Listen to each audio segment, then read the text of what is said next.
Marine Le Pen est la favorite pour remporter la prochaine élection présidentielle française. L'AfD allemande bénéficie du soutien de l'homme le plus riche du monde. Nigel Farage est l'homme politique le plus populaire de Grande-Bretagne et Donald Trump est de retour à la Maison-Blanche après une victoire écrasante en novembre. Le succès des politiciens nationalistes est le résultat de la peur des électeurs face à l'immigration incontrôlée. Ils en ont assez de voir les marchés de Noël annulés pour des raisons de sécurité. Ils en ont assez de voir leur ville transformée en zone de guerre après des attentats terroristes. Les gens veulent juste se sentir en sécurité. Ils soutiendront donc quiconque promet de contrôler les frontières du pays.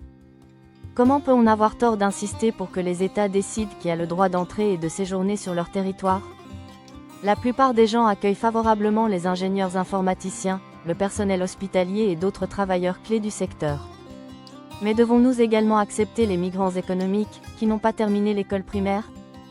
Nous avons le droit d'attendre de la gratitude et du respect pour nos lois et nos traditions, de personnes à qui a été accordé le droit de faire partie de nos sociétés.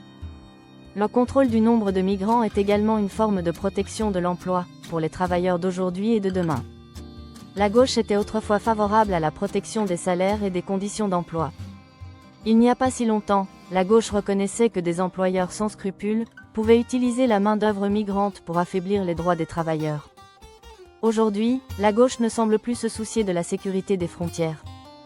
Ce n'est donc pas le racisme qui alimente la réaction contre l'immigration illégale. C'est du pur bon sens. Si les partis de gauche ne comprennent pas cela, ils seront hors du pouvoir pendant des décennies.